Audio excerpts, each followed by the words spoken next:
The time of resurrection has arrived. Flameheart's return long seemed inevitable, but the power to do so is actually in our hands. It seems weird, but Rare is actually letting pirates decide what Flameheart's fate will be. Flameheart's fate and that of beloved character Arthur Pendragon.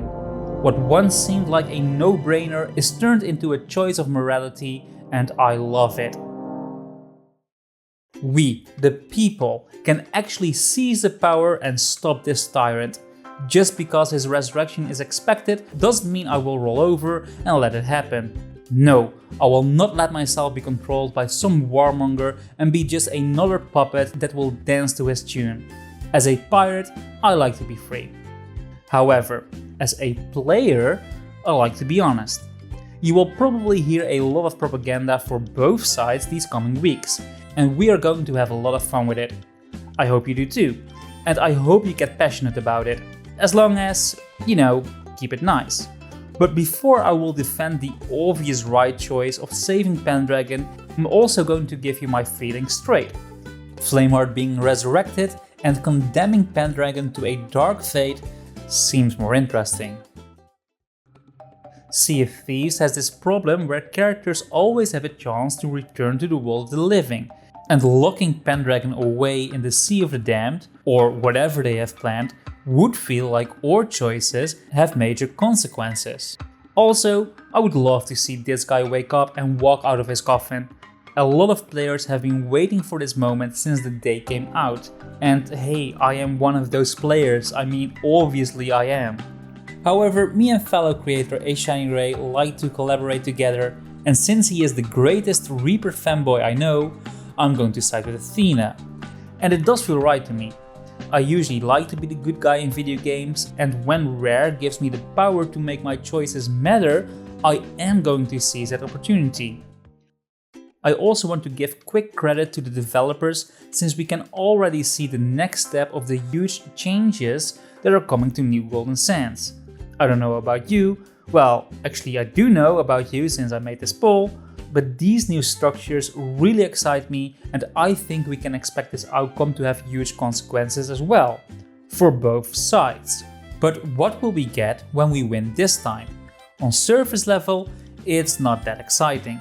Flameheart will get his body, which is, cool, it's really cool, but it is so obvious it's also a little boring. And Pendragon being condemned to a dark fate seems interesting at first, and I already told you why, but it will be less impactful if you are still able to revisit him in the Tall Tales, so also not that interesting. And I want to make the developers sweat. I want to prove them that players will not do what is expected.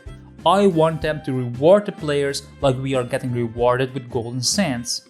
Maybe we get more development for Pendragon, who, let's be fair, is a far more interesting pirate compared to this one-dimensional villain. Flameheart is just a bully, and his backstory in the Heart of Fire novel is actually pretty boring. No hidden secrets or mysteries, just a pirate that likes to be in power. Pendragon, on the other hand, had 4 entire games to explain his backstory. He explored castles in search of dangerous artifacts. He escaped a deadly pyramid. He killed skeletons before the Pirate Lord ever did, and he destroyed the Skull of Souls.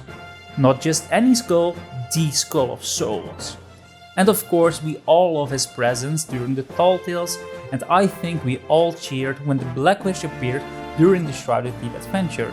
I love Pendragon, but sadly he has been a ghost for as long as we know him, and maybe, just maybe, we will finally be able to meet this rare legend in the flesh. But only if we save him. Hell, it might even be that the Black Witch will get repaired on Shipwreck Bay. Maybe Arthur will even take us to Dragon Skull, an island inhabited by dragons that only Pendragon knows the location to. Who knows? Also, Pendragon deserves for his arc to be completed. He was responsible for releasing Flameheart in the first place, so if I can help him find that inner peace he so rightly deserves, I'm going to do that.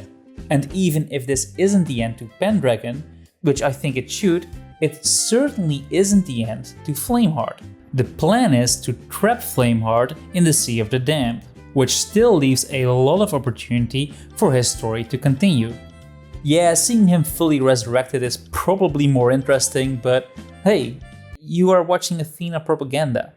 And last time I didn't like it that people were saying this was the PvEers versus the PvPers, because it wasn't. It was about saving golden sands and choosing the side that felt right to you. And this is the same thing. It's not about the sweats versus the Sea of Friends babies. It's about Flameheart's resurrection or saving Pendragon. What choice would you make if you couldn't have both? That's what this is about. And as a PvP loving hippo myself, I'm going to follow my guts and save one of my favorite characters, while also pissing off a shiny Ray. I mean, let's not forget the real reason why I'm doing this. And can you imagine how salty the Reapers will be if we stop the resurrection of Flameheart? They will lose their shit. Even I would be surprised. Preventing his resurrection might actually be the most cruel moment in all of Sea of Thieves, and being able to do so is oddly appealing. So please don't hate me too much for deciding to side against Flameheart's resurrection. I just want to have fun with these adventures, and since I do love Pendragon, I'm happy to rally people for his cause. But honestly, I would be happy with both outcomes. I was really passionate for Golden Sands, but this time it really does feel like a win-win. That doesn't mean I won't give it my all for Athena, but if you were undecided yourself, I hope this video helped. And just like last time, this video has a sister video on another channel. So if you want to hear a shiny Ray recite the same boring Reaper propaganda, you can click on that video. And whatever side will end up winning, like I said before, I hope you will have a lot of fun. Now raise some hell and raise some flags for Arthur. Good luck.